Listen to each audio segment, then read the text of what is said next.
we're going to have to rebuild within this wild, wild west of information flow some sort of curating function. It's time for the AxisOfEasy podcast, the weekly technology digest that keeps you ahead of the curve. We've got to maybe do something with the internet. Brought to you by EasyDNS.com. Somebody will say, oh, freedom of speech, freedom of speech. These are foolish people. Private companies installed trackers and apps on your phone and sell the data to the government. Intel hacked 20 gigabytes of corporate data and chip designs dumped onto the internet. All your DNA belong to Blackstone in a $4.7 billion Ancestry.com deal. And the TikTok odyssey continues as merger with Twitter has been floated. Hey everybody, it is Mark Jeftovic here with another episode of the AxisOfEasy Weekly Digest. This is episode number 158, recording this on August 10th, 2020. The show notes for this week's edition would be up on AxisOfEasy.com/158. And last week's quote was, "A thoroughly scientific dictatorship will never be overthrown." That was Aldous Huxley, and the winner was Brent.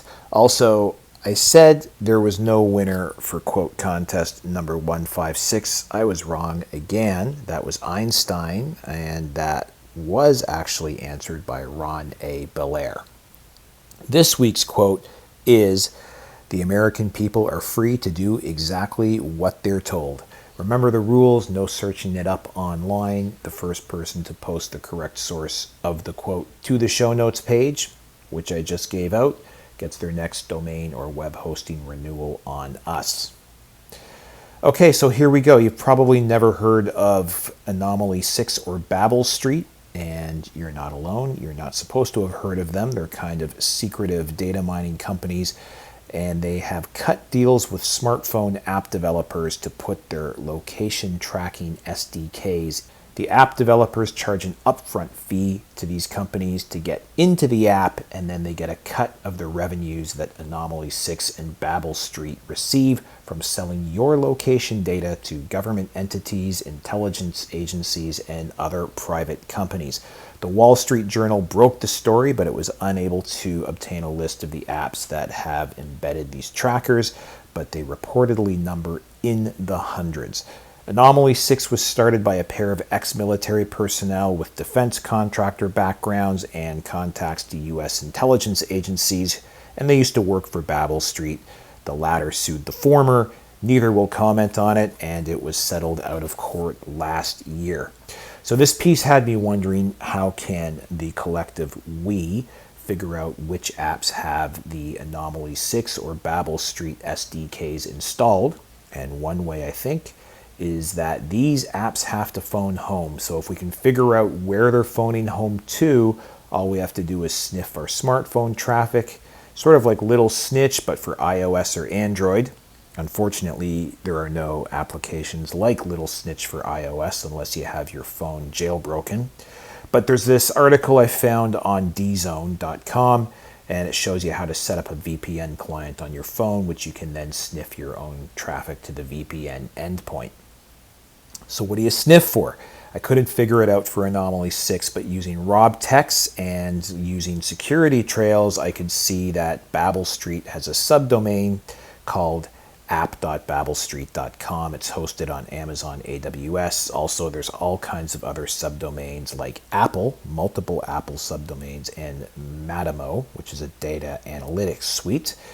And there's probably something in there that you could find what the endpoint is and find apps that are sending traffic to those endpoints. Another approach would be to run a binary string search on the app itself, looking for those host names or subdomains. I know I'm not going to get around to this anytime soon, but if anybody out there does, please report your findings back to us so we can start naming and shaming apps that contain these SDKs. Intel hacked and 20 gigabytes of corporate data and chip designs dumped on the net. So this week's breach of the week is a little different than usual. It's not the usual dump of user creds and payment data. It's Intel.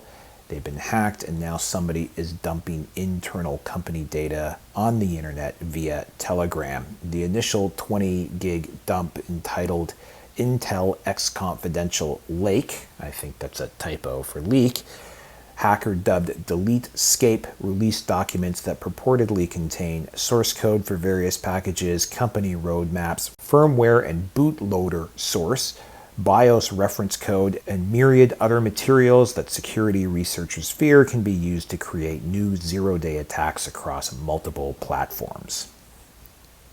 All your DNA are belong to Blackstone in $4.7 billion Ancestry.com deal. I know Tracy, our editor, is going to think I made a typo on that headline, but it's the old riff of, well, if I have to explain it, it's not funny. So if you're not laughing, you're probably too young to get it. Anyway, Ancestry.com, the family tree and health testing tool, has been acquired.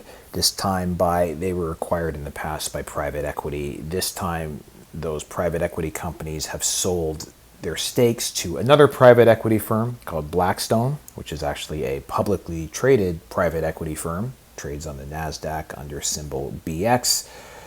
Quote, Ancestry.com is the world's largest provider of DNA services, allowing customers to trace their genealogy and identify genetic health risks with tests sent to their home, end quote.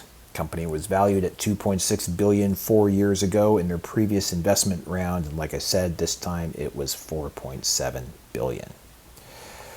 TikTok Odyssey continues as merger with Twitter floated. So I'd kind of given up on trying to follow this story. It's just changing so often, as we reported back in AxisOfEasy 157, which was only last week, in fact. I mean, Axios reported that Apple was going to do a deal with them, and then hours later they had to retract that story. So I was just kind of leaving it alone, but I guess I should at least acknowledge that there is the possibility of a Twitter-TikTok merger or combination of some sort. And if you're holding your breath, I would suggest you stop until something actually happens. I think what's definitely more interesting in this coverage are both Jesse Hirsch's and Charles Hugh Smith's, my compadres on AxisOfEasy salons. They are covering the cultural and geopolitical phenomena of TikTok much more saliently, I think. So go there from the show notes page. Protonmail founder says Apple uses monopoly to hold everybody hostage. So Apple is increasingly coming under fire from developers who accuse them of anti-competitive practices and operating a quasi-monopoly. Secure email company Protonmail's CEO went so far as to call it a protection racket that also props up authoritarian dictators. Quote, Apple has become a monopoly, crushing potential competitors with exploitive fees and conducting censorship on behalf of dictators, end quote.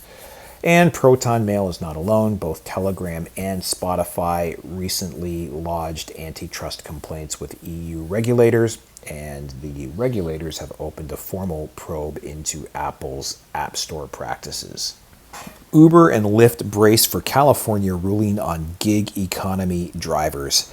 In the email newsletter of this edition, I opened this item up with a multi-paragraph rant on the unicorn economy, which you know I am wont to do. But let's just cut straight to the chase here. Uber and Lyft say that if a judge in California hands down a ruling that forces those companies to treat their independent contractors as employees, it will cause them, quote, irreparable damage, end quote. And that damage is basically that the ruling would force these companies to stop externalizing all their costs while keeping all their valuation gains, and it would force them into an unthinkable scenario, that of having to operate like a real business in the real world. The judge, Ethan P. Schulman, has finished hearing his arguments from the tech companies and from the state of California, and he's expected to hand down his decision within days. So, total coincidence, I know, but as we headed to press, Uber's CEO, Dara Khosrowshahi, just happened to pen an op-ed for the New York Times showing solidarity with gig economy workers.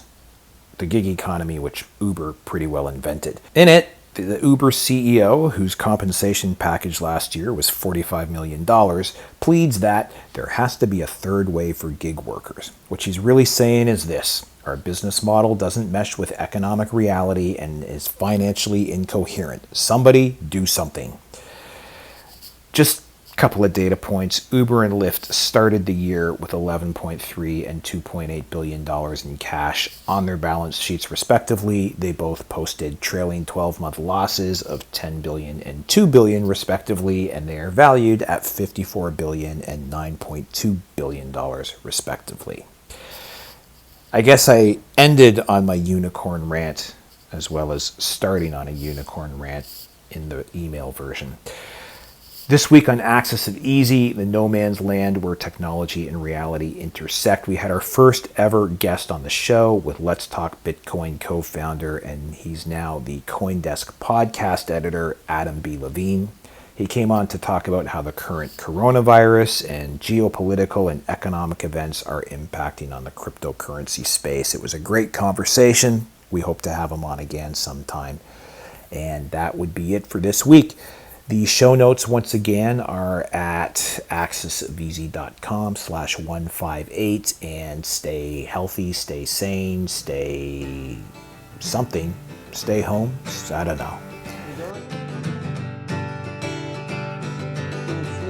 Women burning in the clothes you wear, 1100 crushed in the panic on the stairs. Fire that's his thought, cause he's an entrepreneur. Gotta keep those women working, but you looking good, I swear. That's Bangladesh, rhymes rich, you're fresh. You're just a whore at the company store.